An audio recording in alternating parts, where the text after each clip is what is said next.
ang mga kwento ng pag-ibig, kwento ng buhay at kwento ng pag-asa dito sa Barangay Love Stories. Love Stories. May kanya-kanya tayong pangarap oras na pumasok tayo sa relasyon. Mga pangarap na pwedeng magpatibay lalo na ng pagsasama o maging dahilan ng pagbagsak nito. Ikaw kabarangay, ano nga ba ang pangarap ninyo ng karelasyon mo? Dear Papa Dudut, magandang araw po sa inyong lahat. Ako nga pala si PJ, 31 years old. Gusto ko lamang pong i-share ang kwento ko na nangyari may 1 taon nang nakakalipas. Iikot ang kwento ko sa relasyon naming dalawa ni Wilbert. Kaedad ko lang din, halos 10 years na rin kaming magkarelasyon. Pareho naman kaming legal sa side ng pamilya namin kaya nakadagdag yon sa kagustuhan naming maging forever na ang relasyon naming dalawa. Hindi naman nagkaroon ng komplikadong problema ang relasyon namin. Naging peaceful ang pagsasama namin dahil magkaugali kami at hindi kami ma-issue na mga tao. Nagsama na rin kaming dalawa sa isang bahay para makatipid kami at para mas makilala pa ang isa't isa. Mas tumibay nga ang relasyon namin mula noong nagpasya kaming magsamang dalawa. Mas minahal namin ang isa't isa at hindi ko inakalang posible palang pangarapin mong makasama ang isang tao hanggang sa ibang buhay. Ganon ko kamahal si Wilbert at alam kong ganon din naman siya sa akin. Tulad ng ibang magkarelasyon ay nangarap din kaming maging maayos ang buhay namin. Ninais naming maging stable sa buhay para sa future ng pagiging pamilya namin. Napag-uusapan namin yon madalas kaya marami na kaming naplano bago pa kami umabot sa punto na nagbalak na kaming bumili ng bahay at lupa. Kahit nga hindi naman ganoon kalaki ang sahod namin ay nagtiwala kami sa isa't isa na mabibili namin ang pangarap naming bahay tulad ng iba. Na-inspire kami sa mga group sa Facebook kung saan ay nakapagpatayo na ang karamihan ng bahay. Doon din kami nakakakuha ng paraan at tips para madali kaming makapag-ipon para sa pangarap naming bahay. Inipon naming lahat ng nakita namin at halos mapuno na ng screenshots mula sa Facebook ang aming mga cellphone. Natuwa lang din ako na dedicated at ganado rin si Wilbert para sa pagbili ng bahay. Kaya naman naging madali na ang pagkakaroon ng inspirasyon sa amin para ipagpatuloy ang plano namin, Papa Dudut.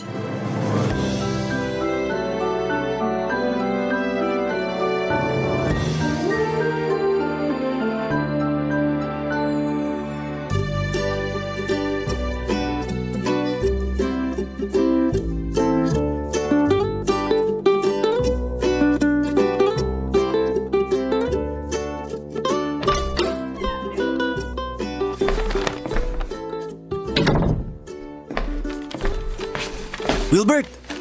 Oh, bakit ngayon ka lang umuwi ha? Di ka man lang nag-update. Mamaya ka na magbunga nga. Pero pag ikaw kahit mahal na araw, pwede. Shhh! Mamaya na sabi eh. May binili ako. Gumastos ka na naman. Di ba usapan natin magtitipid na tayo para sa dream house natin? Kaya nga ako gumastos para sa dream house natin. Ha? Ay, hindi kasi muna hintayin yung sasabihin ko bago magbunga nga eh. Sorry, na-stress lang ako nung sinabi mong may binili ka. Bumili ako ng arinola. Ayaw mo na ba sa banyo natin? Ha? Bakit kailangan mong bumili ng arinola? Di naman yan kasama sa budget kasi pwede naman tayong umihi sa banyo, di ba? Hindi naman natin iihian yung arinola. Huwag mong sabihin balak mo diyang kumain. Hindi tayo mayaman. Pero sobra naman na kung sa arinola pa tayo hihigop ng sabaw. Lalagyan natin to ng ipon natin para sa dream house natin. Parang mas kampante ako maglagay ng pera sa alkansya o sa bangko. Kasi yung Arinola, ihi ang iniipon dyan, di ba? Pakicorrect na lang ako kung mali. Ihi naman talaga. Akala ko hindi mo alam. Pero sabi ng matatanda, swerte kapag naglalagay ng pera sa Arinola. Mas mabilis ang pag-iipon. Kung ano-anong pamahiin ang nalalaman mo, PJ. Ano sa susunod? Yung rice cooker dapat lagyan na ng medyas para bumango yung paa. Ito naman, ayaw kong seryosohin. Paano ko ba naman kasi seseryosohin yung sinasabi mo? Naturuan ako nung bata pa ako na iniihian ng Arinola.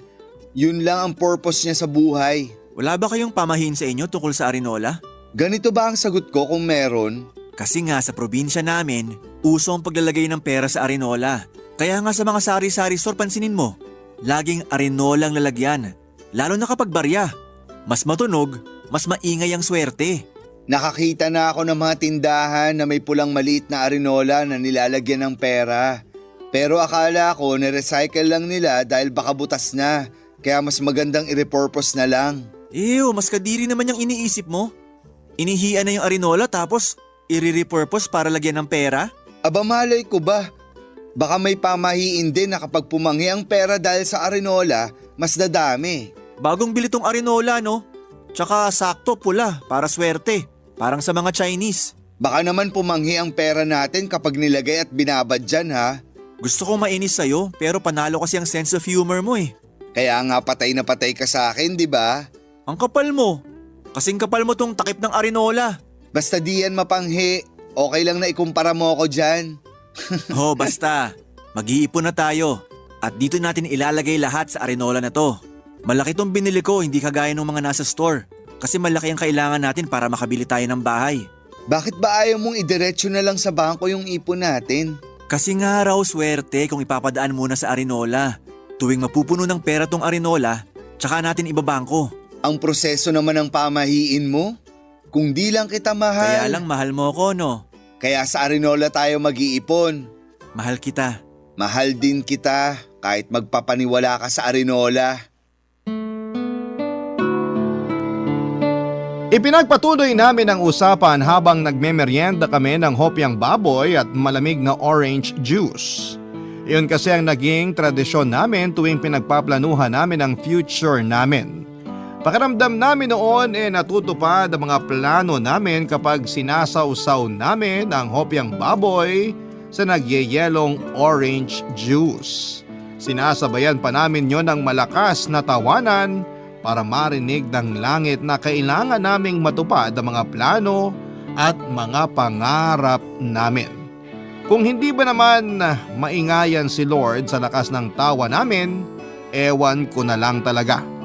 Napag-usapan namin noon ng mga gusto naming bilhin sa bahay namin habang kaharap ang pulang Arinola. Bala ko noon na konting gamit lang ang bilhin para makasunod sa pagiging minimalist. Dahil yon ang uso. Kaya lang ay kinontra ni Wilbert dahil sabi niya, hindi pwede ang pagiging minimalist sa ating mga Pinoy. Lalo na tayong mga nasa low to middle income class dahil panigurado kahit mga paper bag mula sa restaurant na hindi mo naman magagamit ay itatago mo pa rin.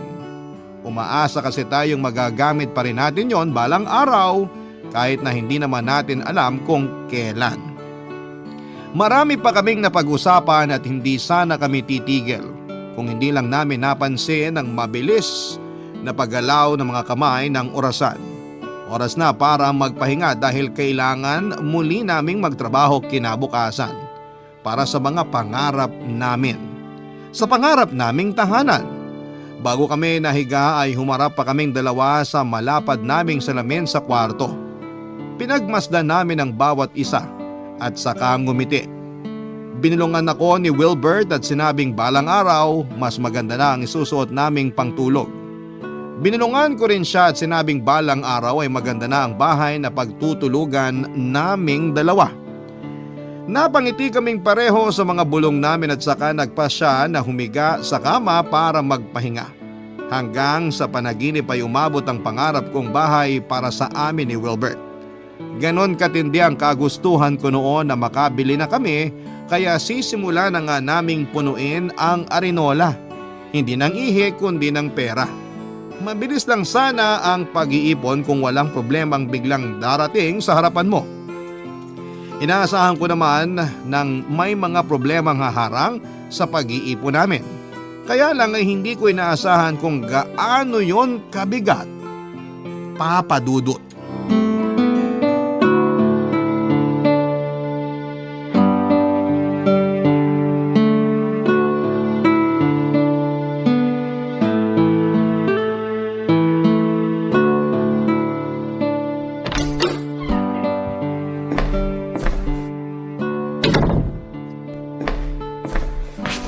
PJ! Oh, bakit ngayon ka lang? Di ka malang nag-update. Mamaya ka na magbunga nga. Pero kapag ikaw kahit mahal na araw, pwede. Seryoso ako. Ano bang nangyari? Kailangan ba natin ng hopyang baboy at orange juice sa usapang to? Ni tubig nga hindi ko mainom. Sabihin mo sa akin lahat. Napaskam ko yung pera ng opisina. Paanong… Hindi ko alam ang gagawin ko. Teka, paano ba nakalusot ang scam na yan sa'yo? Hindi ko rin alam. Ikaw pa naman itong may trust issues lagi sa mga binibili online man o hindi. Paano nangyaring na scam ka? Hindi ko talaga alam. Ang bilis lang ng pangyayari. Basta, ang bilis. Hindi ko inaasahan. Ipaliwanag mo kaya sa akin para maintindihan ko. May kinausap kasi akong supplier ng computer parts. Tapos namurahan ako dun sa offer niya. Hindi ko na pinag-isipan kung mapagkakatiwalaan ko ba kasi ang dami niyang sinend na proof na marami na siyang nabenta. Umuo ako agad. Nagmadali akong bilhin yun kasi kailangan na sa office eh. Saka gusto ko na magpa-impress kay boss. Magpa-impress? Kasi gusto ko ma-promote agad. Kapag nakakuha ako ng magandang deal sa computer parts na kailangan ko, sigurado na ang promotion sa akin. Ay, at anong nangyari? Napatalo ko. Hindi na ba nagawa ng paraan para maibalik yung na-scam? Hindi ko muna na-report kay boss kasi natakot na ako eh. Alam kong palpak na. Sinubukan ko namang ayusin ng ako lang. Tinawagan ko yung bangko pero wala na ring nagawa. After nyan, sinabi mo na sa boss mo. Hindi pa. Wilbert, sabihin mo na. Sasabihin ko lang sa kanya kapag may pangbabahid na ako. Malaking halaga ang kailangan ko. Saan ka nyan kukuha? Sa Arinola. Wilbert! PJ, intindihin mo naman ako. Gusto kitang intindihin, pero hindi magiging sapat yung nailagay natin sa Arenola para sa ipangbabayad mo sa boss mo. Uutang ako. At saka meron naman tayong ibang naitabi sa bangko, di ba? Di hamak na mas malaki kesa dun sa laman ng Arenola natin. Oo, pero… Ibabalik ko rin, pangako.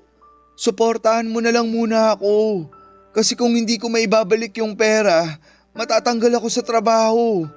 Pag natanggal ako sa trabaho, paano yung hulog sa Arenola? Paano yung pangarap nating bahay? So babalik tayo sa simula. Sorry kung ganun ang mangyayari. Kukunin ko lang sa kwarto yung Arenola. Bumili ka ng hopyang baboy at magtitimpla ako ng orange juice. Pag-uusapan natin yung susunod na gagawin. Nakabili na ako ng hopyang baboy kanina pa. Nasa loob ng bag ko. Alam kong kakailanganin natin yun ngayon. Magtimpla ka ng orange juice. Kukunin ko lang yung Arenola. Mabigat ang loob kong kinuha ang pulang Arenola sa ilalim na parte ng cabinet namin. Niyakap ko pa yon bago balikan si Wilbert sa sala. Nakapagtimpla na siya ng malamig na orange juice at nailabas na rin sa kanyang bag ang hopyang baboy. Inalok na niya sa akin ang mga yon bago kami nagsimulang pag-usapan ang susunod na plano. Nawala ng tamis ang orange juice sa akin. Hindi ko na-enjoy ang hopyang baboy tulad ng dati. Napakabigat ng nangyari kay Wilbert na kinailangan naming umatras sa pangarap naming bahay. Nasaid ang ipon namin sa Arenola pati na rin ang nasa mga bangko namin. Naiyak na lamang ako noon pero wala na akong magawa pa kundi ang tulungan at suportahan siya. Naisip ko na makakapag-ipon pa rin naman ulit kami. Kaya lang ay sumiksik sa utak ko kung kailan namin mababawi yung nawala sa akin. Aaminin kong may hinanakit ako kay Wilbert dahil sa mga nangyari. Pero noong napansin kong nanlulumo na siya dahil sa lungkot na nakita niya sa mukha ko, pinilit kong patatagin ang sarili ko. Inisip kong isa lamang itong pagsubok para sa aming dalawa at paniguradong meron pang mas malaking biyaya ang maibabalik sa akin kapalit ng nawala. Yun na lamang ang pinanghawakan ko para kahit papaano ay tumamis na ang orange juice at sumarap ng muli ang hopyang kinakain ko. Nakatulong naman ang pagiging positibo namin noon. Ang huling plano namin bago maubos ang hopyang baboy at orange juice ay magtulungan pa rin kaming dalawa kahit na anong mangyari.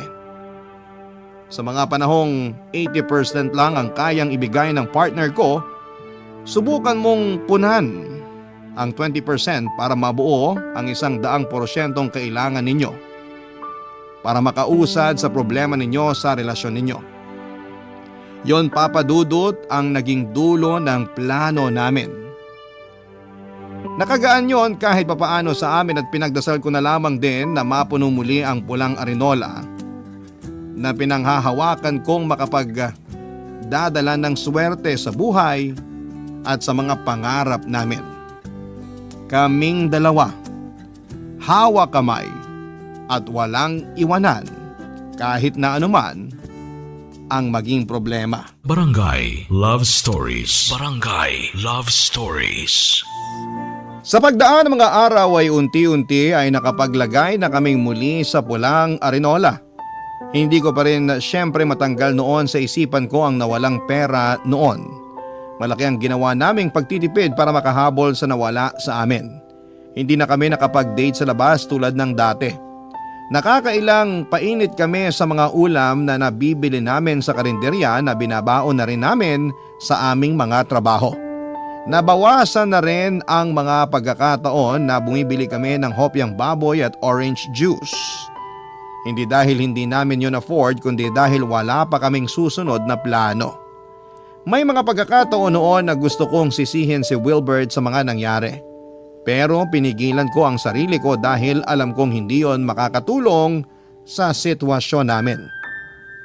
Ayoko rin namang magkaroon ng problema ang relasyon namin dahil lang sa isang pagkakamali niya.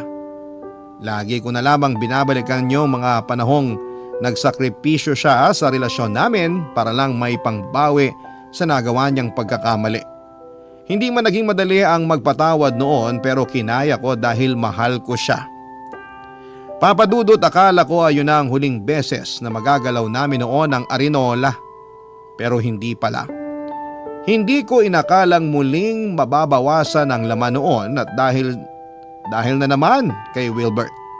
Isa na namang panibagong pagsubok yon sa amin samantalang hindi pa ako nakakahabol sa pagpapatawad sa kanya sa unang beses na unang ginalaw namin ang arinola. Isang araw, Papa Dudut, habang naglalagay ako ng dagdag ipon sa arinola ay napansin kong parang nabawasan ang laman noon. Hindi naman malinaw ng 100% ang alaala ko. Pero alam ko kung hanggang saan na ang inabot ng ipon namin doon. Alam ko kung ilang libo ang nabawas doon sa unang tingin pa lamang. Nakaramdam ako ng kaba at una kong naisip ay si Wilbert. Hinintay ko siyang makauwi ng bahay para kumprontahin siya at hindi ako mapakali noon habang naghihintay sa pag-uwi niya.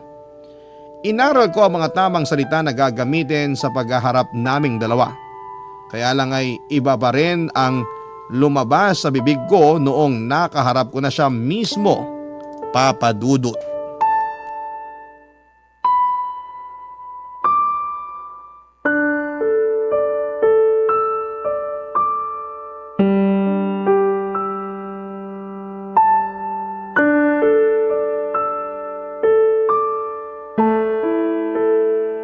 Usap tayo, Wilbert. Urgent ba yan? Pwedeng maligo muna? Nanlagkit ako sa traffic kanina eh. Mabilis lang to. Kung saglit lang naman pala yan, hayaan mo muna ako makaligo para tuloy-tuloy na tayo sa pag-uusap. Ay, oo nga pala, may gusto akong panoorin. Umupo ka na, kailangan na natin mag-usap. May nangyari ba? Bakit ang seryoso mo? May nangyari? Ikaw nga dapat ang unang makakasagot niyan. Wag mo naman akong daanin sa mga ganyang tanong. Alam mong mahina ako sa ganyan. Diretsahin mo na lang ako. Anong nangyari sa arinola? Nasa ilalim ng cabinet. Hindi yan ang sagot na kailangan ko. Ano bang sagot ang gusto mo? Eh hindi nga malinaw ang tanong mo. Wilbert, alam mo kung anong pinupunto ko rito. Alam mo kung anong isasagot sa tanong ko. Sa hindi nga, anong gusto mong gawin ko? Saan mo dinala ang ibang pera sa Arinola? Ha? Ngayong diretsahan ng tanong hindi ka bigla makasagot? Hindi ko alam. Wilbert! Kumuha ako ng konti. Ilang libo yung konti? 10,000. At kailan mo balak sabihin sa akin na kumuha ka ron nang walang paalam sa akin? Ibabalik ko rin naman. Hindi kaso kung ibabalik o hindi. Kumuha ka nang walang paalam. Pera ko rin naman yun. At pera ko rin yun! Hindi ko ginamit sa mali ang perang kinuha ko ron. Ginamit ko para sa pagpapa-ospital ni Bunso. Nakiusap si nanay sa akin para tumulong ako kasi walang-wala rin sila. At bakit hindi mo sinabi sa akin ang sitwasyon ng kapatid mo? Bakit ngayon ka lang ito nalaman? Ayaw na sana kitang abalahin. Kasi alam ko namang problemado ka pa mula dun sa kinuha ko last time. Ayun na nga eh. Alam mo namang problemado pa rin ako ron. Tapos dinagdagan mo pa uli ngayon. Emergency naman tong nangyari kaya ako ginalaw yung ipon natin. Buhay na ng kapatid ko ang nakasalalay dun. Mas importante yun kaysa sa pangarap mong bahay. Naiintindihan kong importante ang buhay ng kapatid mo. Pero sana man lang sinabi mo sa akin. Partner mo ako. Kailangan ko ring malaman. Lalo na't pera natin ang ginamit mo para sa kapatid mo. Di sorry. Kung napipilitan ka lang sa sorry na yan, bawiin mo na lang. Nagsorry ako kasi gusto ko na lang matapos tong usapan na to. So napilitan ka nga. Bahala ka na nga dyan. Saka mo na lang ako kausapin kapag naiintindihan mo na ako. Huwag mong asahan na mangyayari yan anytime soon. Hindi talaga kami nagkaayos kagad ni Wilbert Papadudut. Nagpataasan kami ng pride at siya rin naman ang naunang nagpakumbaba dahil alam niyang may mali siya. Nakipag-usap siya sa akin para maresolbahan namin ang problema dahil nasa iisang bahay lamang kami at hindi namin pwedeng maiwasan ang isa't isa. Nakipag-cooperate naman siya at ganon din ako dahil gusto ko na ring magkaayos kami. Pero kinailangan ko munang ipaintindi sa kanya ang ginawa niya. Nagpatuloy naman ang pagpapakumbaba niya at na-appreciate ko yon. Nagsorry ako sa kanya at pinag-usapan kung paano kami makakabawi. Hindi rin kasi biro ang kinuha niyang pera dahil nga nagsisimula pa lamang kaming muli sa pag-iipon. Inamin ko sa kanyang masama ang loob ko at humingi muli siya ng sorry. Nakokonsensya raw siya dahil kailangan naman daw talaga magpaalam siya sa akin. Kaya lang ay emergency daw kasi yon at natakot siya na baka hindi ako pumayag. Nasaktan naman ako sa sinabi niya dahil parang wala siyang tiwala na gusto kong tumulong sa pamilya niya. Hindi ko na lamang pinalaki pa ang issue para makapag-move forward na kami sa buhay. Nangako si Wilbert na babayaran niya ang kinuha niyang pera na ginamit niya sa pagpapaospital sa kapatid niya. Pinangako rin niya na mas malaki na ang ilalagay niya kumpara sa akin, lalo na at may nauna na rin siyang kinuha mula sa ipon namin. Nalungkot ako dahil malaki ang sinakripisyo ko sa araw-araw at nagtitiis akong hindi bumili ng mga gusto ko para lamang makapag-ipon kami. Pero napakadali para sa kanya na kunin ang perang sabay naming inipon. Kaya lang nangyari na at wala naman akong magagawa pa. Pagkatapos noon ay nawala na ako ng tiwala kay Wilbert pagdating sa pera namin sa Arinola. Lagi ko na yung binabantayan at madalas ay hindi na ako mapakali noon kapag nasa loob siya ng kwarto na mag-isa at kasama ang Arinola. Hindi ko naman yon sinabi sa kanya dahil masasaktan siya. Pero nahalata niya dahil minsan ay nahuli niya akong binibilang ang laman ng Arinola, Papadudut.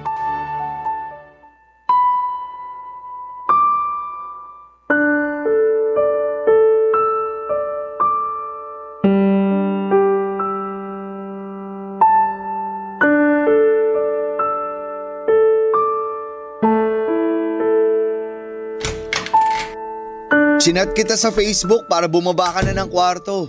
Kakain na tayo. Sorry. May ginagawa lang ako. Bakit nakalabas ang Arinola? May listahan ka pa dyan. Teka, binibilang mo ba yung laman? Hindi naman. Naghulog din kasi ako kahapon eh. Chinek ko ulit ngayon. Ang ganda ng pagkakacheck mo ha. Nakalista lahat kung ilan ang tigi 1,000, 500 at 100 piso. Kulang na lang pati serial number ng pera nakalista na rin. Binibilang ko lang naman. Ano bang masama? Bakit ba pakiramdam ko binibilang mo yan dahil di mo na ako pinagkakatiwalaan? Ano bang pinagsasabi mo riyan? Ramdam ko namang wala ka ng tiwala sa akin pagdating dyan sa Arinola Ikaw lang ang nag-iisip niyan. Ah, talaga ba? Guni-guni ko lang ba yung pagbabantay mo sa akin lagi rito sa kwarto? Hindi mo ako magawang iwang mag-isa rito kasi natatakot ka na baka galawin ko yung laman ng Arinola, di ba? Alam mo, Ilang beses kang nagmamadaling puntahan ako rito sa kwarto kapag nauuna akong pumanik dito. Panay ang sulyap mo sa cabinet na akala mo laging kinakailangang bantayan niyang Arinola. siguro tama ka nga. Oo, ganyan nga. Mabuti at umamin ka rin. Masisisi mo ba kung gano'n na ako mag-isip ngayon? 2 beses ka nang kumuha sa Arinola. Tandaan mo yan. Pinaalam ko sa iyo yung una. At yung pangalawa? Mauuwi na naman ba to sa away? Kakaayos lang natin ha. Kung hindi mo naman minasama yung pagbabantay ko sa Arinola, hindi tayo aabot sa ganito. Mamasamain ko talaga. Kasi nagmumukha akong magnanakaw sa sarili kong pera Hindi mo lang to sariling pera. Pera ko rin to. Alam ko. Baka gusto mo ring idein na mas malaki ang karapatan mo dyan sa Arinola dahil nakailang hugot na ako dyan. Kung pwede, bakit hindi? Yan na ba ang nagagawa sa'yo ng pera? Ito ang nagagawa sa akin ng pangarap ko. Sabi na para na naman sa pangarap mong bahay. Pangarap nating bahay. Normal lang naman na di agad masunod ang plano. Pero sana masusunod yung plano kung naging maayos ka lang. Nagsorry na ako, di ba? Ilang beses na ako nagmakaawa sa'yo na patawarin mo na ako. Pero may bubog ka pa rin pala sa akin. Hindi kasi ganun kadaling kalimutan yon dahil magkasunod yung ginawa mo. Ilang beses ko bang kailangang mag-sorry, PJ? Hanggat di ko nakukuha yung bahay na pangarap ko, hindi magiging enough ang sorry mo. Ah, talaga? Wag na lang natin palang ituloy na bumili ng bahay. Kasi mukhang hindi naman magiging enough ang sorry ko. Di wag na. Wag na, no? O sige, basagin na lang natin tong Arinola na to. Wilbert, wag! Akala ko ba swerte ang dala ng Arinola na to? Bakit puro kamalasan ang inaabot ng relasyon natin dahil dito? Wag mong isisi sa Arinola ang palpak na desisyon mo.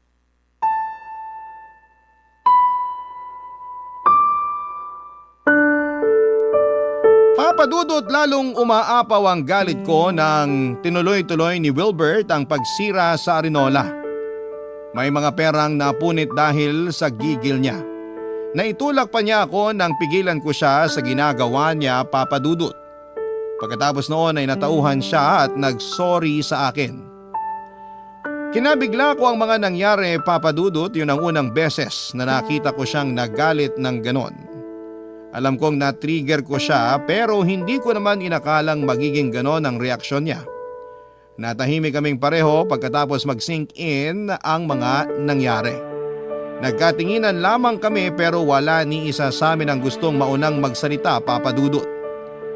Napaupo ako sa sahig at napasandal sa gilid ng kama. Habang si Wilbert naman panay ang iwas ng tingin sa kumalat na pera sa nasirang Arinola. Nagtatalo marahil ang isipan niya kung pupulutin niya ang mga yon at susubukang ayusin ang Arinola. Walang may alam na natili kami sa ganong sitwasyon ng halos 1 oras. Ako ang naunang tumayo para matapos na ang sitwasyon na yon at nagtungo ako sa cabinet, hindi para ibalik at itagong muli roon ang Arinola pero para kumuha ng damit at siniksik sa bag ko. Nakita yon ni Wilbert at mukhang nalaman na niya ang plano kong umalis. Nilapitan niya ako at niyakap. Sinabayan niya yon ng iyak at nadala ako doon. Nabitawan ko ang bag na hawak ko at napakapit sa kanya. Gumaan kahit papaano ang loob ko sa yakap at iyak na yon, kaya lang ay hindi mawala sa isipan ko ang mga nangyari bago yon. Hindi ko rin matanggal sa isipan ko kung ilang beses sinubok ni Wilbert ang tiwala at pasensya ko. Pinagdasal ko na sana iyon na ang huling beses na magtatalo kami pagdating sa pera. Pinagdasal ko na sana hindi na muling magkaroon ng problemang pinansyal si Wilbert para hindi na muling matukso ang mga kamay niya para kumuhang muli sa Arinola, Papadudot. Barangay Love Stories. Barangay Love Stories. Matapos ang naging gulo sa pagitan namin ni Wilbert ay nagkaayos din naman kami. Nagkaroon muna ng konting ilangan bago kami nakabalik paunti-unti sa dati. Inayos namin ang nabasag na arinola. Yun pa rin ang ginamit naming lagayan ng pera. Pansin ang bakas ng pagkasira ng arinola kahit maingat naman naming dinikit-dikit lahat ng parteng nabasag.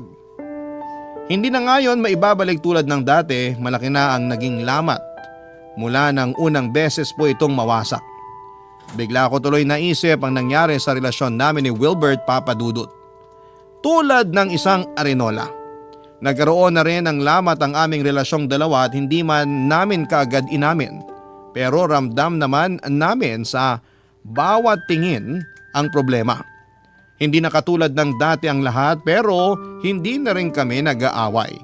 Tahimik na lamang kami kapag kakain sa tuwing uuwi galing sa trabaho. May mga araw na mas gusto kong manatili na lamang muna sa trabaho kaysa ang umuwi ng bahay at madatnan doon si Wilbert. Ganon din ang iniisip kong nararamdaman ni Wilbert. Dahil may mga araw na pansin kong balisa siya kapag nasa loob lamang kaming pareho ng bahay. Pagdating naman sa aming pag-iipon ay napansin kong hindi na masyadong naglalagay ng pera si Wilbert. Hindi ko naman siya sinabihan o pinupuna dahil sa takot na baka mauwi na naman kami sa away tulad ng dati. Kinakatakutan ko na umabot kami sa isang maliit na away dahil paniguradong lalaki yon tulad ng dati. Ako na lamang ang nagsusumikap na maglagay ng pera doon dahil lang sa kagustuhan kong makabili na. Pakiramdam ko ay yun lang noon ang paraan para guminhawa ang gulong na mamagitan sa relasyon naming dalawa. Kapag ako ang nasa kwarto noon at wala pa si Wilbert, panay pa rin ang bilang ko ng perang nakalagay sa loob ng arinola. Nakalista pa rin ang mga perang nandun at hindi ko yon pinakita o pinahalata kay Wilbert dahil alam kong sasama na naman ang kanyang loob sa akin. Kaya naman na-monitor ko pa rin ang laman ng arinola. Kaya agad kong napansing nabawasan na naman nang minsang binilang ko ito. Nanginginig na naman ang katawan ko sa galit. Unang rumihistro sa utak ko si Wilbert. Hinintay ko siyang makauwi galing sa trabaho para kumprontahin muli at noong pagkakataon na yon ay may iba na akong bala laban sa kanya. Kaya alam kong hindi siya makakailag at masasapul ko na siya, Papadudut.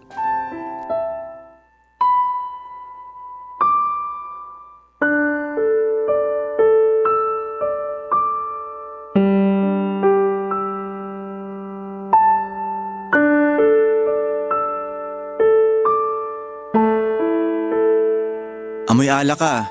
Nagkayayaan lang kasama mga katrabaho. Kahit nakainom ka, kaya mo bang makipag-usap sa akin? Nakikipag-usap naman ako sa'yo ngayon. Maayos pa naman ako. Sa bagay, mas maganda makipag-usap sa lasing kasi paniguradong hindi raw magsisinungaling. May problema na naman ba, PJ? Siguro. Diretsahin mo ko. Alam mong ayoko ng ganyan. Okay. Bakit kumuha ka na naman ng pera sa arinola? Nagbilang ka ulit nung wala ako? Di na talaga mapirmi ang trust issues mo, no? Sabihin mo nga sa akin kung paano mawawala ang trust issues ko. Pinatunayan mo na naman sa akin na tama lang ang ginagawa kong pagdududa sa'yo. Papalitan ko rin. Kailan pa? Hindi ka pa nakakapagbayad sa una't pangalawa, tapos kumuha ka pa. Pag sinabi kong papalitan ko, papalitan ko. Konti na nga lang ang inihuhulog mo sa arinola, pero grabe ka pa rin tumakot. Bakit di mo nalang inubos? Nahiya ka pa. Di mas lalo mo napansin. May nakakatawa talaga sa nangyayari, Wilbert. Ay, ayoko na kasing ma-stress. Ayaw mong ma-stress, pero ikaw itong may kagagawa ng stress mo. Kumuha ulit ako para sa maintenance ni nanay. Sinungaling! Hindi ako nagsisinungaling. Sabihin mo yan sa nanay mo na nakausap ko kanina lang. Pakialamera. Talagang pati nanay ko dinamay mo pa rito. At bakit hindi? Ikaw ang unang nandamay sa kanila dati, di ba? Bukas na lang tayo mag-usap. Paano mo nagawang magsinungaling tungkol sa kapatid mo? Ano? Hindi naman pala na ospital ang kapatid mo. Paano ka nakagawa ng ganun pagsisinungaling tungkol sa buhay ng isang tao? PJ! Yung totoo lang ang kailangan ko. Kung ayaw mong basagin kong arinola na yon sa mukha mo. Gusto mong malaman lahat? Dalian mo! Yung pangalawang kuha ko sa Arinola, ginamit ko para ipangsugal. Para mabilis ako makabayad sa una kong atraso sa'yo. Sa ipon natin. Hindi kita minadali na magbayad. At talagang sa sugal ka pa kumapit? Yun lang ang paraan na alam kong mabilis. Ay. At dun sa unang beses na kumuha ako sa Arinola, Please, sabihin mong tungkol talaga yan sa na-scam sa'yo sa trabaho. na-scam naman talaga ako. At? Na-scam ako pero hindi sa trabaho. Na-scam ako ng isang babae. Ituloy mo! May naka-video call akong babae. Nakalandian. Habang tulog ka, may ginawa kami habang nagvi-video call. Hindi ko alam na na-record ng babaeng yun yung ginagawa ko at ginamit niya yun para i-blackmail ako. Malaking halaga yung kailangan niya at wala akong magawa. Doon totoong napunta yung unang pera na kinuha ko sa Arinola. EJ, I'm sorry. Isang beses lang naman yun. Hindi ko na inulit.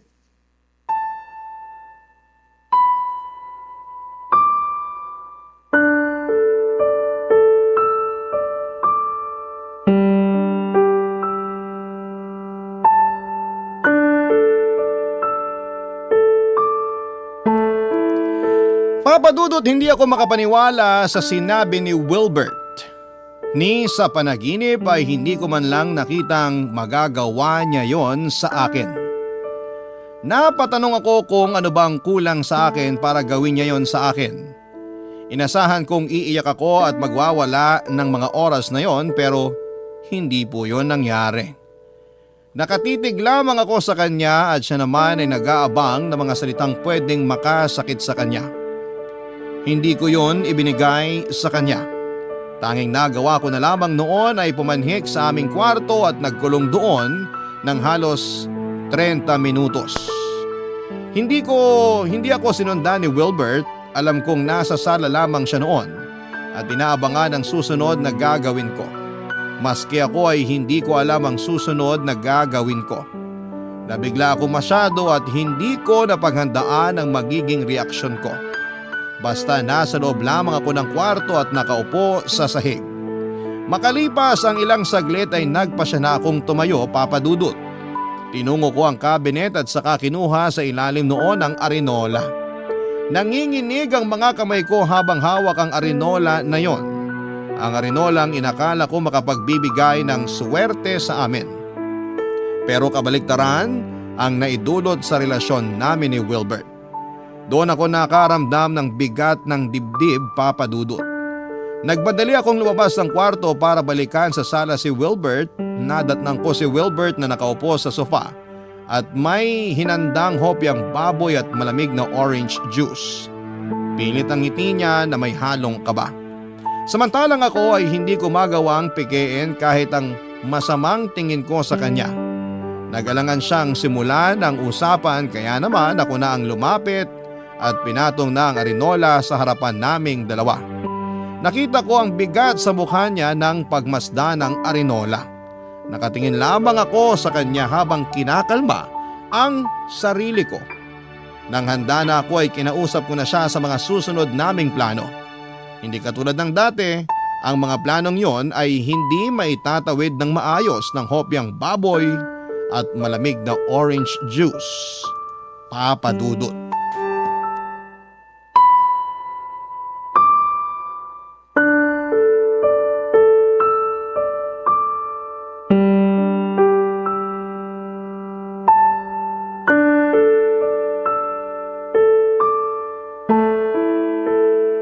Kumain ka muna. Wala akong gana. Maaayos din natin to. Alam ko. Thank you. Akala ko kasi ayaw mo nang ayusin to. Magkano pa yung kailangan mo para sa babaeng ng blackmail sa'yo? Konti na lang naman na. Kasya na kaya tong laman ng Arinola? Oo. At kung hindi naman, pwede naman akong umutang kina nanay. Aabalahin mo pa sila. Maiintindihan nila ako. Bakit? Kaya mo na bang sabihin sa kanila kung bakit kailangan mo ng pera? Hindi naman kailangang sabihin sa kanila. Paano pag nagtanong? Hahanap ng dahilan. Maghahanap ng dahilan? O gagawa na naman ng kasinungalingan? Baka mamaya sabihin mong ako naman ang na-ospital. Hindi kita tutulungan dyan. Hindi naman ganyan. Basta, ako nang bahala. Ikaw ang bahala, pero iba ang nagdudusa.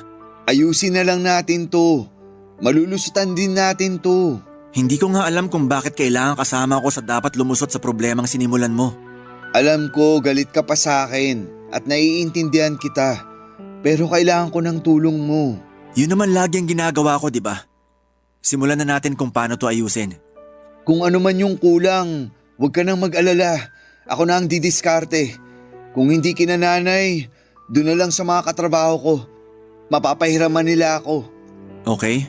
Huwag kang mag-alala. Hindi na ako uutang sa'yo. Huli na tong paggalaw ko sa ipon natin. Dapat naman. Makakabawi rin ako sa'yo. Maghahanap ako ng isa pang trabaho para mapabilis yung pagbayad ko ng utang sa'yo. Saka para makahabol na tayo sa ipon para sa dream house natin. Aha. Excited na ako makalipat tayo sa dream house natin. Sisipagan ko na talaga ang paglalagay ng ipon sa Arenola. Aha. Para namang di ka nakikinig sa mga sinasabi ko. Sorry. Binibilang ko kasi tong laman ng Arenola para alam ko kung sapat sa ipangbabayad mo sa ng blackmail sa'yo. Sabi ko naman sa'yo, okay na yan. Ako nang bahala kung kukulangin. Pwede pa kitang bigyan ng 5,000 piso. May extra pa naman ako rito. Ha? Hindi na kailangan. Nakakahiya na. Tanggapin mo na. Huli na rin naman. Ang laki na nang naitulong mo sa akin. Hindi ko na kayang tanggapin yan. Pero kung maluwag naman sa loob mo… Kunin mo na tong 5,000 piso. Pagkatapos nun, kunin mo na rin lahat ng gamit mo rito sa bahay at umalis ka na. Ha? Malakas naman ang pagkakasabi ko, no? Sigurado naman akong narinig mo. Akala ko ba ayusin natin to? Tama naman. Tinulungan kitang ayusin ang sitwasyon mo. Binigay ko na sa'yo lahat ng laman ng Arenola. May 5,000 pa akong ibibigay.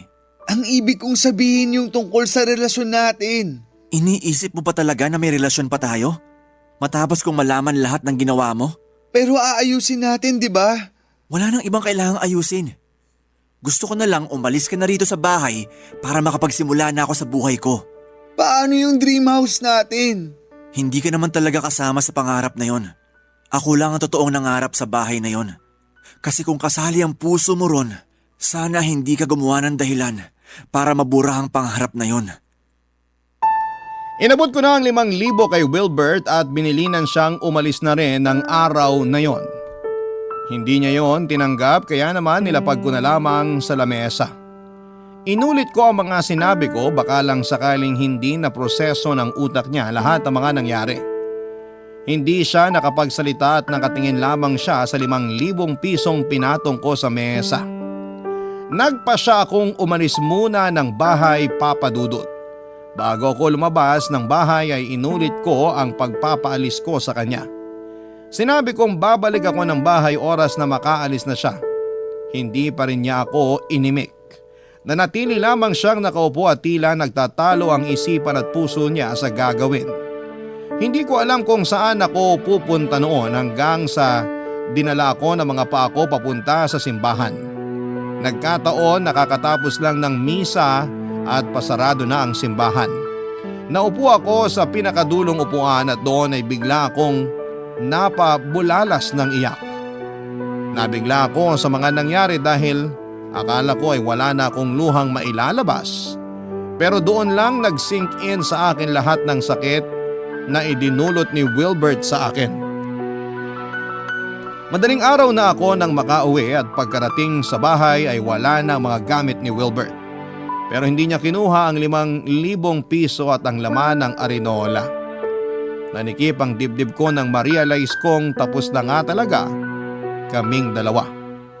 Sinimulan kong muli ang pag-iipon para sa dream house ko kahit na wala na akong katuwang. Bumili ako ng panibagong Arenola kung saan ko nilagay ang ipon ko. Inabala ko ang sarili ko sa pagtatrabaho at nagsimula na rin akong magnegosyo ng pet supplies. Mabilis lang napuno ang Arenola. Sa tuwing napupuno yon ay diretso na kaagad sa bangko. Mabilis lang na lumipas sa mga araw at nakaipon na ako ng sapat na pera para may pang down payment sa bahay na napili kong bilhin.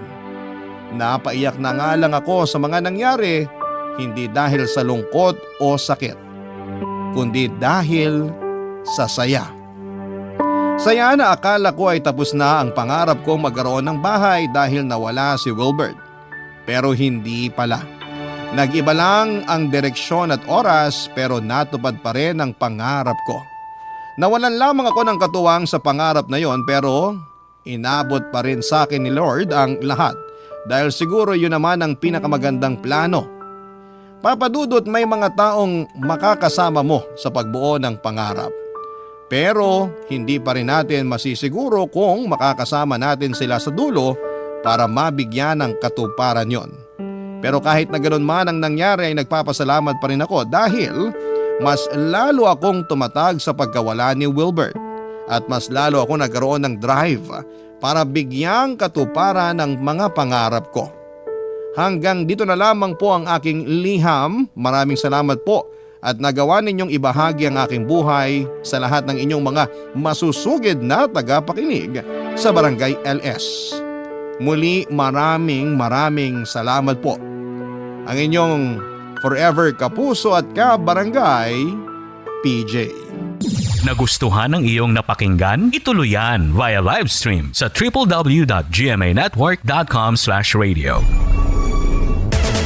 Barangay LS 97.1 Forever!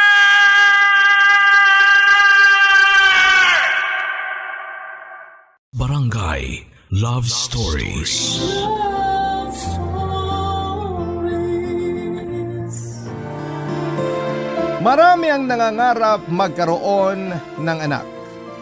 Marami rin naman ang hindi nangarap magkaroon kahit isa lamang. Ikaw, kapuso, nangarap ka bang magkaroon ng anak? Dear Papa Dudut, ako nga pala si Sharon, 35 years old at nangyari lamang last year ang kwentong gusto kong i-share sa inyo. Tungkol po ito sa naging pagbubuntis ko. Nagkaroon ako ng karelasyon at itago na lang natin siya sa pangalang Jiro. Mas bata siya ng 5 taon sa akin, Papa Dudut. Nakilala ko lamang siya sa Facebook.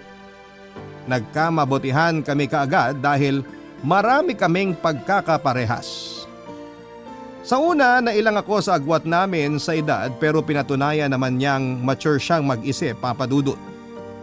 Kaya hindi na rin po ako nag-atubili pang bigyan siya ng tsansa dahil alam ko namang magiging maayos siyang karelasyon.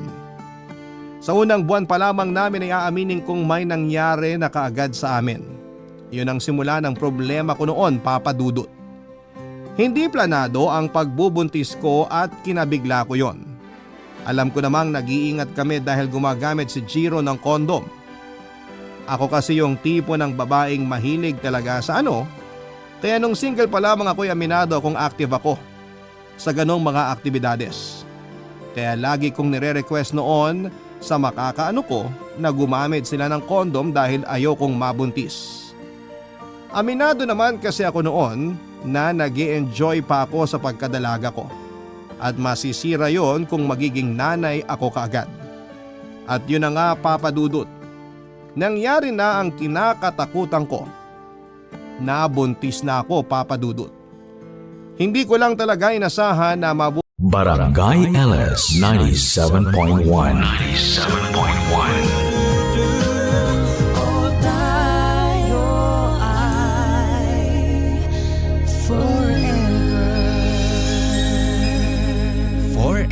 Forever. Mga kapuso, paano nga ba lumaya sa lugar na inakala mong magsasalba sa iyo mula sa kasamaan? Paano nga ba kung ang lugar na yon ay ang iyong tahanan? Makakayanan mo kayang tumakas at lumabas sa pinto? Dear Papa Dudut, sa bahay, ayon sa turo sa eskwelahan, ay isang sangtuaryo para sa pamilya, lalo na sa mga bata. Ito ang nagsisilbing proteksyon nila mula sa gulo at karahasan sa labas. Pero paano nga ba kung ito pala ang lagusan patungo sa karahasan, lungkot at pagdurusa? Makakalaya ka pa kaya sa tahanan na sa una ay inakala mong tama? Makakalaya ka pa kaya sa loob ng tahanan na akala mo ay mapoprotektahan ka? Paano ba lumaya? Paano ba makawala? Ako si Josephine at ito ang aking kwento. Ano ba? Sandali lang. Huwag tayong masyadong magalaw. Baka marinig ng anak ko. Nasa kabilang kwarto lang siya eh. Eh ano naman? Magiging dalaga na rin yan. Maiintindihan niya kung anong ginagawa natin. Ay, ano ka ba? Nakikiliti ako dyan. Uy, Ang wag arte dyan. naman nito, parang di ka binayaran ng tama eh. Hindi naman sa ganun. Sige na nga. Pero dahan-dahan lang ha. Nakikiliti ako eh.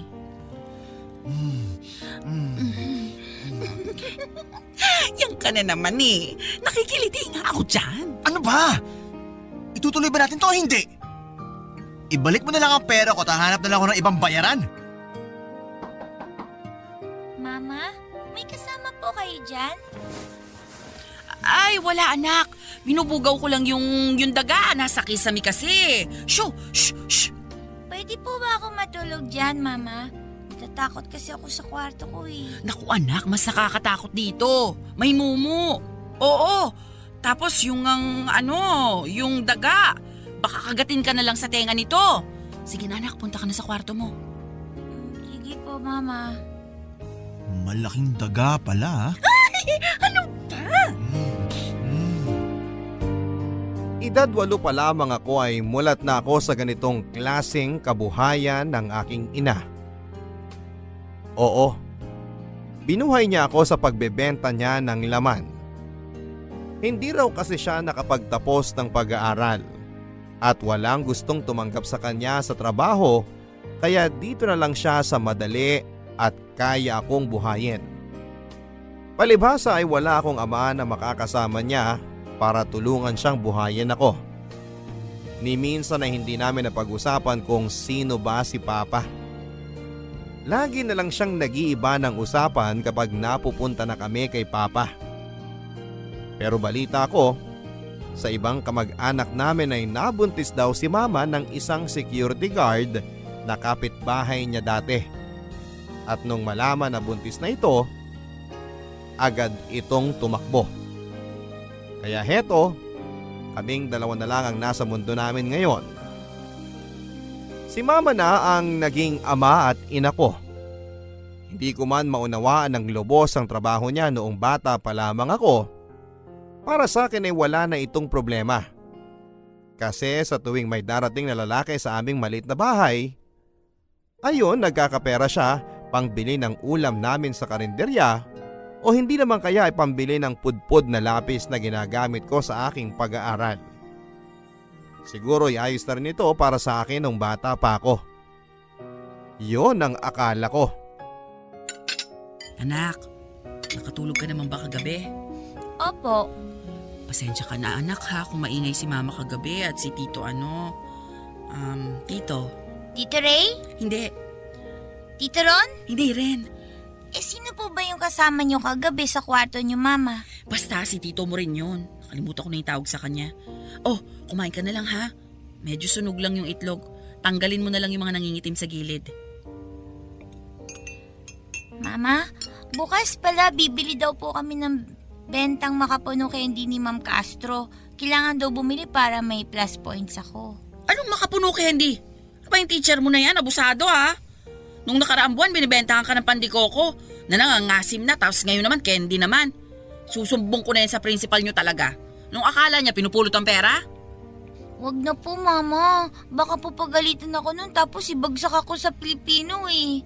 Eh siya, kumain ka na lang dyan. Gagawa ko na lang ng paraan yung candy na yan. Pwede naman po tayong humingi sa mga tito ko, di ba? Sinong tito? Lahat po ng pinapapasok nyo sa kwarto sa gabi, Mama. Di ba lahat yun, tito ko naman yun? Tapos nagbibigay pa sila ng pera sa'yo. Nakikita ko pa nga eh. Hingi na lang po tayo sa kanila, please. Iba-ibang lalaki gabi-gabi ang dinadala ni Mama sa kwarto niya. Iba't ibang kalabog, langit-ngit at halinghing ang nagsisilbing heliko sa gabi. Parang hindi na nga ako sanay na wala akong naririnig na kung anuman sa kwarto niya pagsapit ng gabi. At lahat ng mga lalaking yon ay kailangan kong tawaging tito. Yun ang sabi ni Mama. Hindi ko na nga maalala lahat ng pangalan nila. Hindi ko na rin maalala ang mga mukha nila kasi minsan ko lang silang nakita at hindi na bumalik kahit kailan. May ganong tito ba? Yung mga tito ng mga kaklase ko lagi nilang nakikita. Kapitsuran pa nila at dinadalhan sila ng pasalubong at regalo lalo na kapag Pasko. Samantalang yung mga titong pinakilala ni Mama sa akin, kay Mama lang nag-aabot ng pera. Kapag tinatanong ko nga sa kanya noon kung kailan ko ba sila ulit makikita, kahit man lang imbitahan sila sa school namin kapag may program, ay umiiling lagi si Mama. Wala na raw siyang balita. Yung iba naman ay sinasabi niya na nasa ibang bansa na raw. Dumaan lang daw talaga sa kwarto niya para magpaalam ng personal. At dahil nga bata pa ako, naniwala ako. Naniniwala ako sa lahat ng sinasabi ng nanay ko. Isang Sabado ng umaga, inutusan ako ni Mama na bumili ng toyo at kamate sa tindahan ni Aling Pining. Doon ay may nagkukumpulang mga babae na kapitbahay namin. May manikurista, may hawak ng kanyang apo, may tumatambay lang talaga at yung isa naman ay hawak pa ang kanyang asong may lahi. Nakatitig ang mga ito sa akin at parang may gustong tanungin. Nang maibigay na sa akin ang sukli at binili ko ay aalis na sana ako. Pero pinigilan ako ng isang matandang babae sa kumpulang yon. Ikaw si Josephine, no? Yung anak ni Nida. Opo, ako nga po. Bakit po? Naku, Ineng, ayos ka lang ba dun sa bahay nyo? Di ka ba inaano ng mga lalaking bisita ng nanay mo roon? Hindi naman po. Hindi nga po ako pinapansin ng mga tito ko na bisita ni Mama eh. Basta paglalabas na sila ng kwarto, umuuwi na rin sila. Mukha naman po silang mababait. Yung nanay mo talaga di na nahiya at natakot sa'yo. Sa posible mangyari sa'yo kapag nagpapapasok siya ng mga customer niya. Customer? Ano po yun? Basta. Sabihin mo sa mama mo, kung hindi pa siya magbabago sa ginagawa niya, magsusumbong na kami sa DSWD niyan. Bakit yun naman po gagawin yun? Wala naman pong ginagawang masama si Mama. Di mo pa kasi naiintindihan to ngayon. Pero balang araw, Ineng, malalaman mo rin ang totoo. Nagpaalam na ako noon para makaiwas na sa mga ibang sasabihin nila. Habang naglalakad ako ay napansin ko na pinagmamasdan nila ako at inihahatid ng tingin hanggang sa makalayo na ako sa tindahan ni Aling Pining. Nang makauwi ako sa bahay ay inabot ko na kay Mama ang pinabili niya. Sasabihin ko sana kung ano ang mga sinabi ng matandang babaeng yon sa tindahan kanina pero mas pinili ko na lamang na wag na lang dahil mukhang pag-aawayan lang nila ito. Mabilis na lumipas ang oras. At eto, gabi na naman. Nagising ako sa malakas na pagbukas ng pintuan mula sa kwarto ni Mama. Dinikit ko ang tenga sa plywood na naghahati sa aming kwarto na dalawa. Pilit kong pinakikinggan kung may kasama na naman ba ito. Tama nga ako. Narinig ko na naman ang malalim na boses ng lalaking kasama ni Mama na inuutusan siyang mahigana. Panayang tawa ni Mama. Mukhang nakainom na naman ito.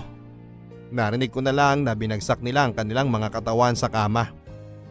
Maingay na kasi at marupok ang kahoy na higaan ni Mama, kaya maririnig mo talaga kapag may nahiga o umupo lang dito. Maingay agad.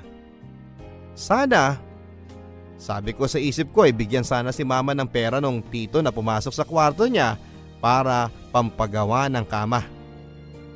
Naawa na rin kasi ako kay Mama na laging maingay ang kama niya sa tuwing gabi. Parang hindi komportableng matulog doon. Hindi gaya ng sa akin na walang kahit na anong ingay na ginagawa. Nang bahagyang tahimik na ang kwarto niya, humiga na lang ulit ako at saka pinikit ang aking mga mata. Pero bukas pa rin ang aking mga tenga para pakinggan ang impit ng tawa ni Mama na sumasabay sa ingay ng kanyang kama. At unti-unti ay nakatulog na ako ng mahimbing. Dahil sa mga ingay na madalas kong napapakinggan gabi-gabi. Ay anak, gising ka na pala. Halika't sabayan mo na kami ni Tito Jan mo na kumain. Ikaw pala yung nasa kabilang kwarto. Ako si Tito Jan mo. Ako po si Josephine. Anak, may pasalubong ang Tito Jan mo sa'yo. Eto, manika. Kamukha mo, cute din. Wow, ang ganda po! Salamat, Tito Jan. Mama, pwede ko po bandaling to sa school? Papakita ko po sa mga kaibigan ko. Oo naman, pero dalian mong kumain dyan para maaga ka makapasok. Opo, Mama. Tito Jan, kailan ka po ulit dadalaw dito? Di ko pa alam eh. Baka ano. Baka hindi na anak, kasi marami pa siyang gagawin sa ibang lugar. Hindi ba Jan? Oo. Pasensya na, Josephine ha. Kumain ka na muna dyan. Mahuli ka na sa klase mo. Uy, yung anak ng Pokpok andito na oh. Kumusta naman ang nanay mong Pokpok ha, Josephine? Magkano na kaya pera niya? Hindi ko alam ang sinasabi nyo. Tumabi na sana kayo kasi malilate na tayo. Ang tapang mo naman. Teka lang kasi, huwag kang masyado magmadali. Mahaba pa ang oras eh. Sige na nga please, ayoko Uy, ganda ng manika mo ha. Uy, wag yan. Bigay yan ng Tito Jan ko. Tito Jan? Nanay mo lang naman ang kamag-anak mo eh. Sino si Tito Jan mo? Hindi marami akong tito at lahat yun kasama lagi ni Mama. Mababait kaya sila. Talaga? Wala ka nga dinadalang ibang kamag-anak mo dito. Kundi si Mama mo na ang pula-pula lagi ng lipstick. Kaala mo na pinturahan. Siguro yung Tito Jan mo yun, yung customer ng Mama mo, no? Yuck! Itong manika mo, mas maganda kung iiksian natin yung buhok niya. Parang kay Mama mo. Tapos kulayin natin ng krayolang pula ang pisngi niya, tapos labi. Para pokpok na pokpok! Wag! Yan! Huwag niyong gawin yan! Parang awa niyo na! Tutuwa ka mo. Yan ang bagay na manika sa'yo. Anak ka kasi ng pokpok!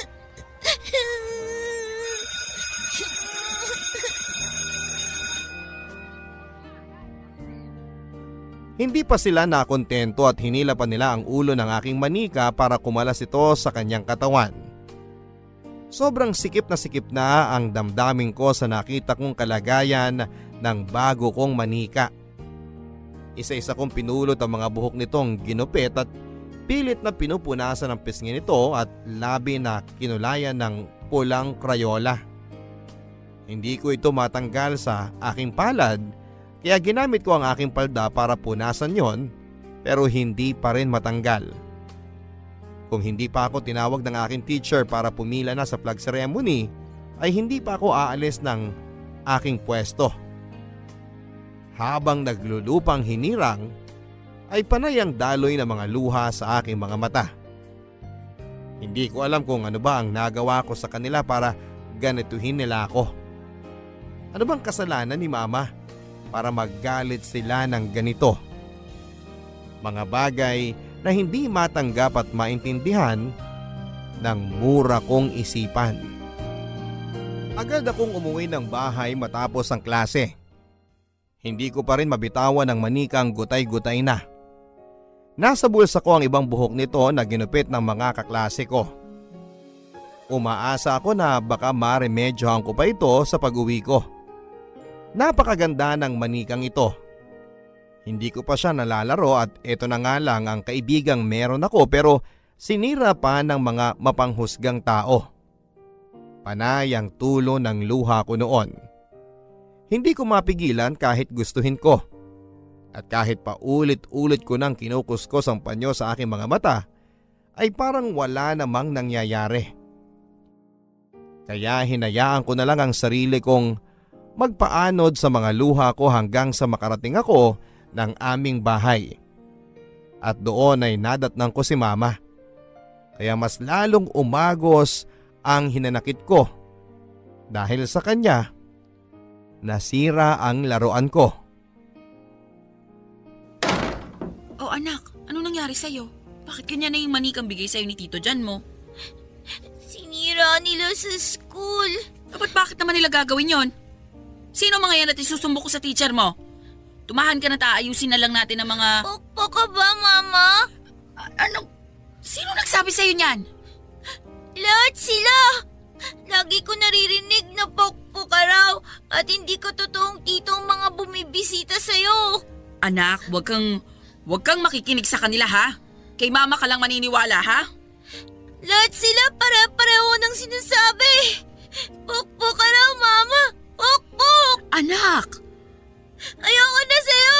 Bigay mo na lang ako kay Papa kasi siya hindi ganon. Ikaw, oh!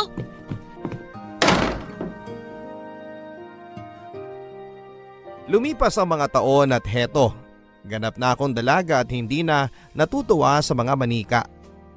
Ganap na akong dalaga at hindi na ako inosente tulad ng dati. Ngayon ay klaro na sa akin lahat-lahat sa mundong ito, lalo na sa mundong ginagalawan namin ni Mama. Alam kong pokpok siya. Ginagamit ang kanyang katawan para magkapera ng mabilisan.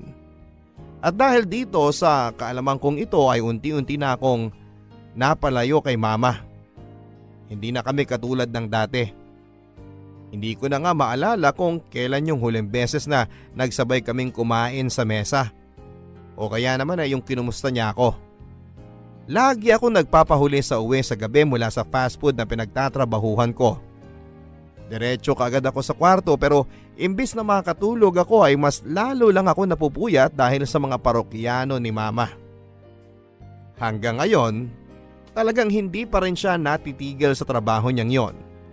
Kung dati, panghele ko sa gabi ang mga tunog na naririnig ko, ngayon naman dahil alam ko na ang katotohanan, nagsisilbi na itong tunog mula sa impyerno. At pasong-paso na ako. Sa tuwing kinukompronta ko siya sa mga nangyayari sa kwarto niya, ang dami niyang palusot papadudot. Kesyo inaayos lang daw ng karpentero yung dingding kasi marupok na o kaya naman ay nagbubutas ng lalagyan ng picture frame. Ang akala niya ay tanga pa rin ako. Akala ba niya ay 8 taong gulang na batang babae pa rin ako? Iba rin talaga siya. Pinilit kong itulog na lamang ang lahat kahit rinding-rindin ako sa kama niya na kanina pang nag-iingay. Sana man lang ay binigyan siya ng malaking pera ng customer niya para mapagawa na niya ang kama niya at hindi na ako maistorbo pa. Mag-uumaga na nang nakatulog ako. Malamang ay umalis na yung lalaki. Pero nagulat na lamang ako nang magising ako bandang 9:00 ng umaga nang madatnang ko sila sa hapagkainan. At nang tingnan ko ang lalaki, para akong bumalik sa pagkabata at naalala ko kung sino to. Ang unang customer na pinakilala sa akin ni Mama. Ang unang customer na nagbigay sa akin ng manika at pinaniwalaan kong tito ko siya. Si Tito John. Si John. Anak, naku, buti gising ka na. Sa tingin mo ba nakatulog ako? Anak, kasi may bisita kasi tayo. Naaalala mo pa naman siya, di ba? Hello Josephine, ang laki mo na. Naaalala mo pa ba? Siya yung nagbigay sa'yo ng manika nung 8 years old ka lang, di ba? Sayang nga lang at nasira agad. Mga impact ng kaklase mo talaga. Huwag yun na pong ipaalala sa akin yon. Tapos na yon. Nakwento nga sa akin ng mama mo yung Josephine huli kami nagkita. Kaya sabi ko, kapag dadala ulit ako sa mama mo, dadalang kita ng mas magandang manika. Ayan! Naku, ang ganda anak. Mas maganda kaysa dun sa nasira. Mas makapal at kulot ang buhok. Blondie! Oh, kunin mo na. Pasalubo ko talaga sa'yo yan. Matagal-tagal din nung huli kita nakita. Sige na anak, kunin mo na. 18 na ho ako. Hindi na ako bata. Bakit kailangan niyo pa akong regaluhan ng ganyan? Kapalit nung nasira manika mo. Maraming bagay ang nasira dito sa bahay na to. Mapapalitan mo ba lahat yon sa tingin mo? Hanggang sa pagpasok sa trabaho ay bad mood ako. Napansin na yon ng mga katrabaho ko pero hindi na sila nagtanong pa. Tahimik ako magdamag at mula noong nakita ko ang mukha ng Tito John na yon, biglang bumalik isa-isa lahat ng mga alaala ko nung bata pa lamang ako. Noong inosente pa lamang at wala pang kamuwang-muwang sa mga pinaggagawa ni mama sa buhay niya. Matapos ang trabaho ko, imbis na umuwi ay nagtungo ako sa pinakamalapit na kapihan. Nagpalipas ako ng oras. Umaasa na mahihimasmasan at mawawala ang sama ng loob ko pero ang labo nito. Sumakay ako ng jeep at nagpababa sa Children's Park at doon ay nag-ikot-ikot. Madilim na at wala ng tao sa paligid. Ito yung kailangan ko, yung mapag-isa. Pero bago pa man ako makahanap ng mauupuan, ay bigla na lang sumulpot ang guard at sinabihan ako na huwag mag-pick up ng customer doon. Naginit ang mukha ko sa mga sinabi niya. Anong akala niya sa akin? Pokpok katulad ng nanay ko? Hinampas ko ito ng bag at saka tumakbo. Hindi na ito nakahabol pa dahil marahil ay nabigla sa mga ginawa ko. Nang makalayo na ako ay saka na ako naglakad patungo sa paradahan ng jeep para makauwi na sa amin. Wala na rin namang ibang pupuntahan. Hindi ko na rin alam kung saan ako pwedeng pumunta para matakasan ang problema ko kay mama. Alas 11 na ng gabi nang makarating ako sa bahay. Akala ko ay payapa na ako makakapagpahinga pero nagulat ako nang makita ko si Tito John. Nakabukas ang ref at kumukuha ito roon ng tubig. Talaga bang hanggang ngayon ay nandito pa rin siya? Nagkatinginan kaming dalawa pero agad akong umiwas ng tingin nang mapansin kong kakaiba na ang tingin nito. Hindi naman ito lasing at bagong ligo pa nga ito. Inagilap ko ng tingin ang sala para tignan ko nandun si mama pero wala ito. Hindi ko alam ang gagawin ko noon. Para akong kinabahan at hindi ko alam. Hawak ko ang aking bag at handa akong ipukpok ito sa ulo niya tulad ng ginawa ko sa guard kung sakaling magkamali ito. Pero mukha namang hindi ito lalapit sa akin. Nagbaba na lang ako ng paningin at saka dali-daling tumakbo papunta sa kwarto ko. Pero agad ako nitong pinigilan. Hinawakan nito ang aking braso at saka ngumiti na akala mo ay nakakaloko.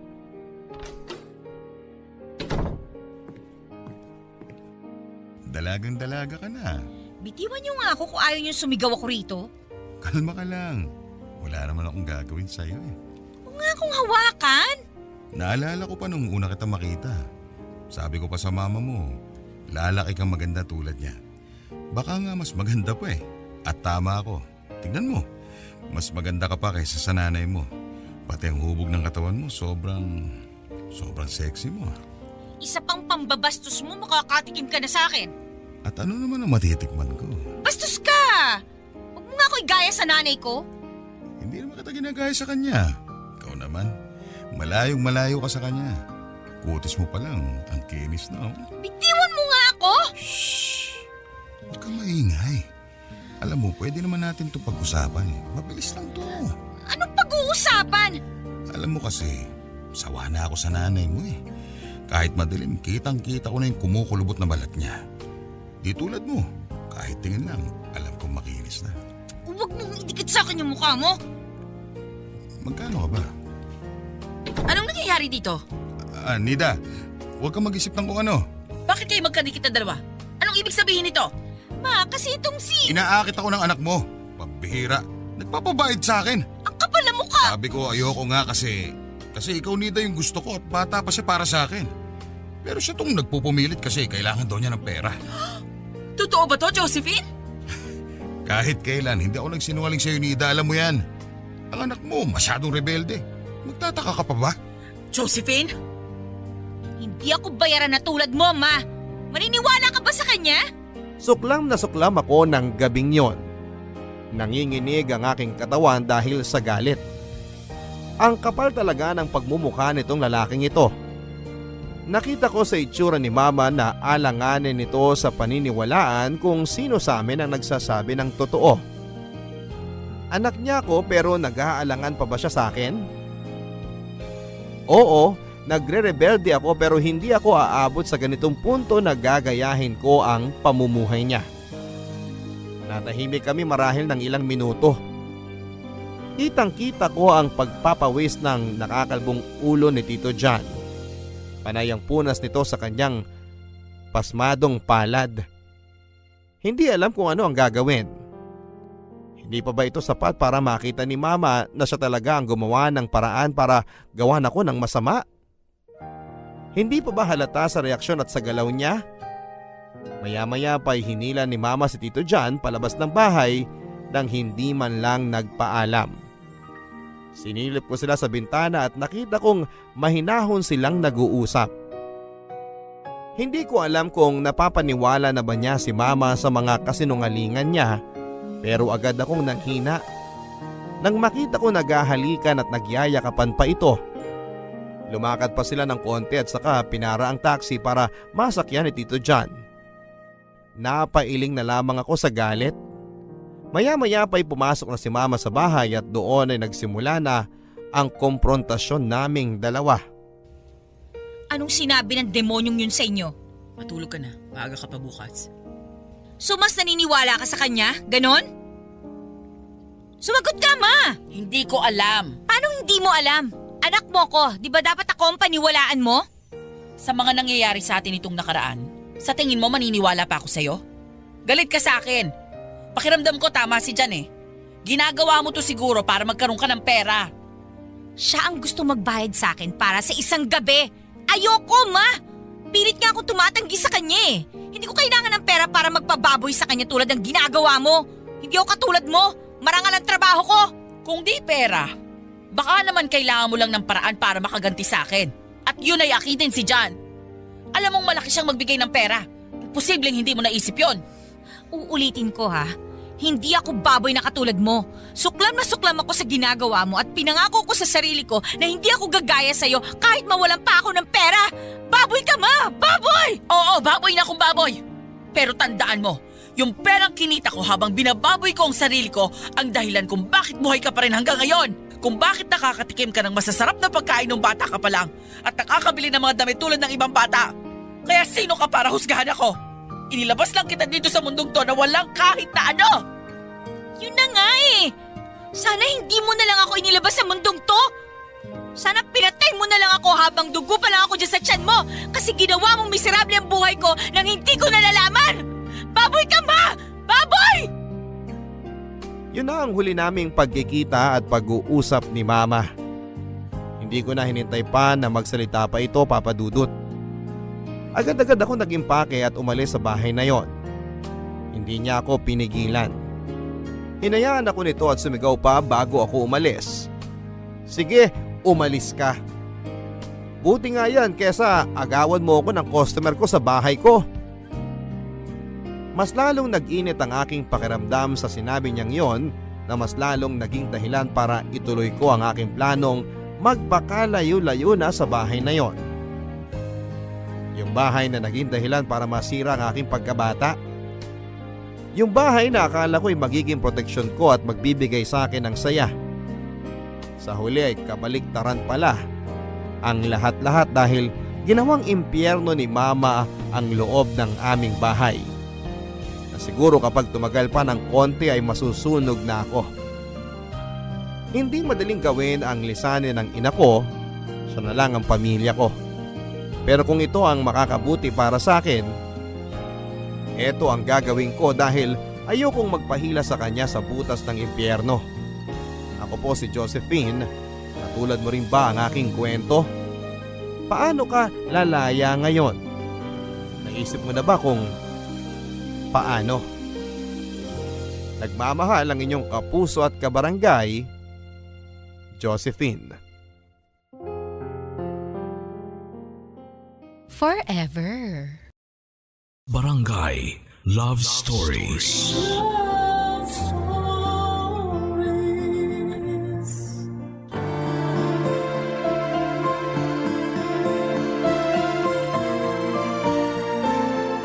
Ang pagiging tatay ay hindi lang para sa mga tunay na lalaki. Minsan mas lalaki pang may tuturing yung iilan na may pusong babae. Ikaw, kapuso, isa ka bang mabuti at responsableng magulang?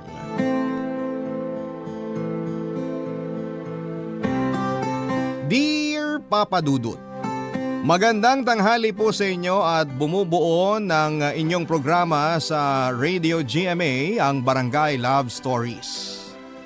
Itago nyo na lamang po ako sa pangalang Eds at taga Nueva Ecija. Marami po akong binagong pangalan at lugar sa kwento ko dahil ayaw ko pong may makakilala sa akin.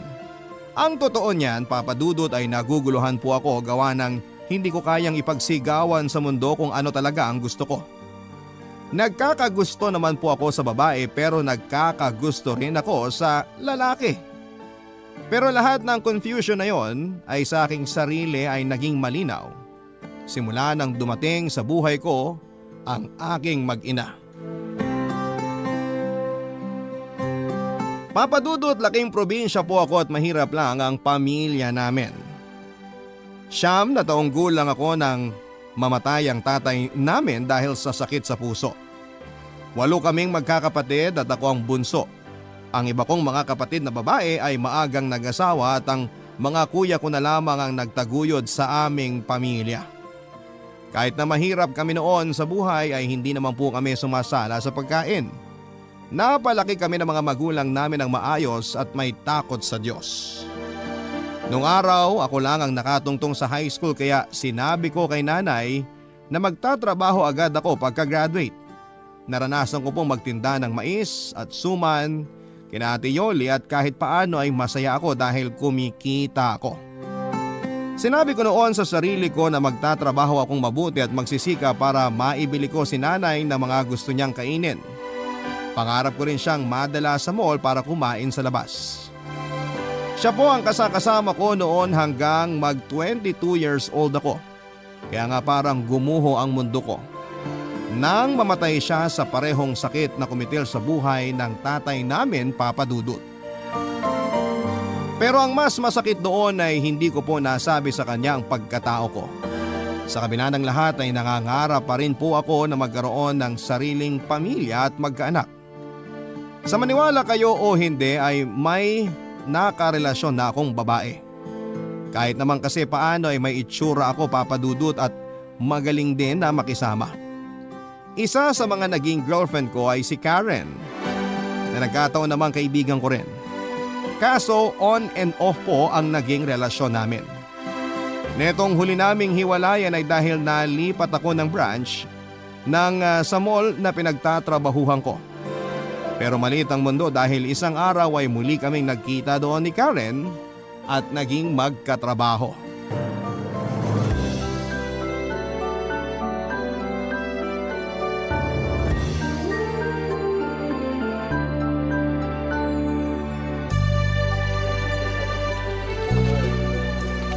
Karen?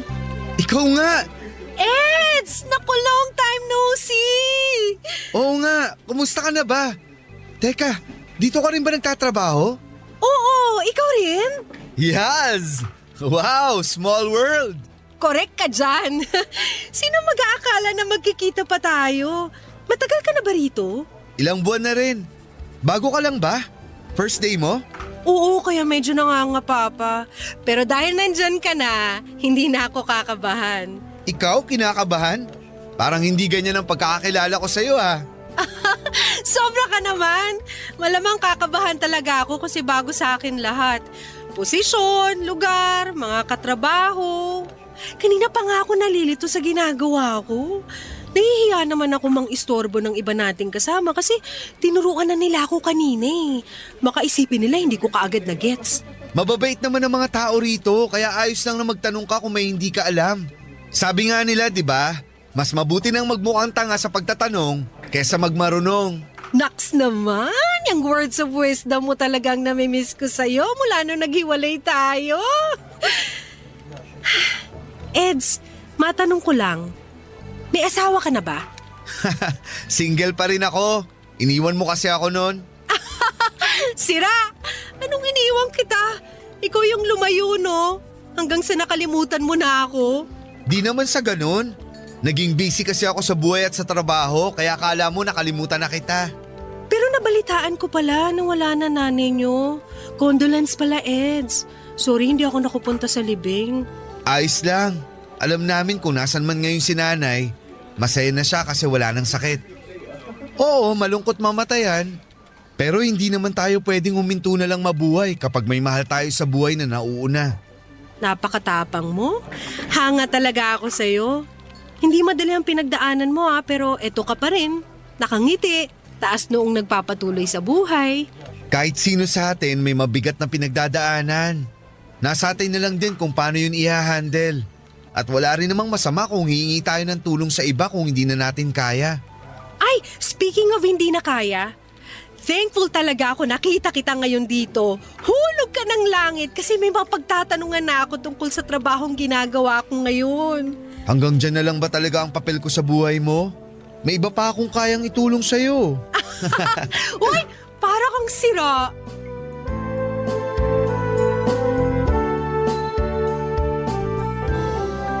At nang magkita nga kaming muli ni Karen ay nanumbalik din yung closeness namin sa isa't isa, Papa Dudut. And that time ay bumilang na rin ang taon simula nang maulila ako.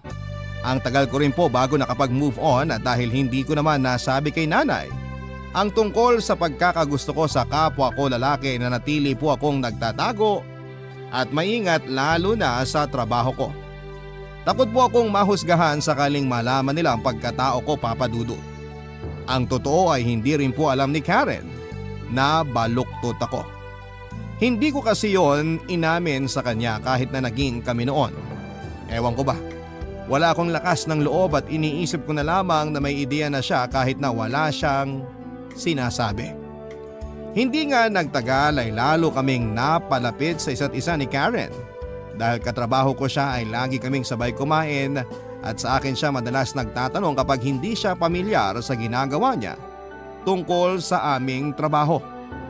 Bukod doon, Papa Dudut ay hinahatid ko siya sa kanila kahit na medyo malayo yung inuuwian ko. Pag uwi ko naman ay itetext ko siya at madalas ay inaabot na kami ng hating gabi sa pag-uusap. Hindi nga nagtagal ay naging palagay ang loob namin sa isa't isa hanggang sa naging kami ulit.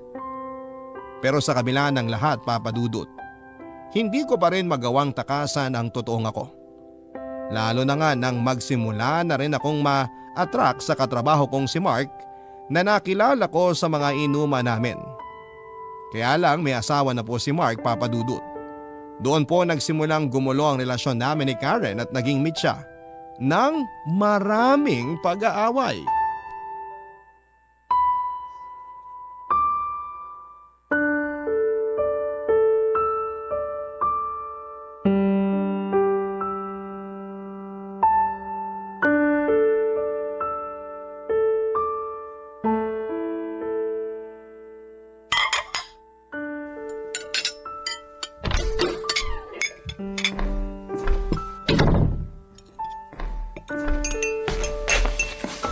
Mahal, tara.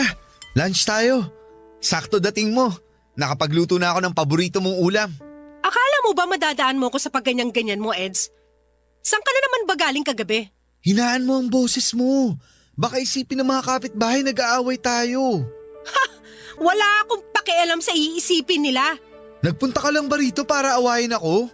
Hindi mo pa sinasagot ang tanong ko, saan ka nagpunta kagabi? Bakit bigla na lang kitang hindi makontak? Nag-inom ka na naman Aminin mo. Oo, ano bang problema dun? Ang problema doon, hindi mo sinabi sa akin. Tatalakan mo lang ako kapag sinabi ko sa'yo. Tsaka kagabi lang naman ako uminom. Diyan lang naman ako sa tapat ng bahay, kaya ano bang kinagagalit mo? Nagagalit ako dahil hindi ka nagsasabi ng totoo sa akin. Hindi ako tanga, Eds. Alam ko na may iba kang kinalolokohan kaya ganyan ka nalang magsikreto. Anong ganyan magsikreto? Praning ka lang.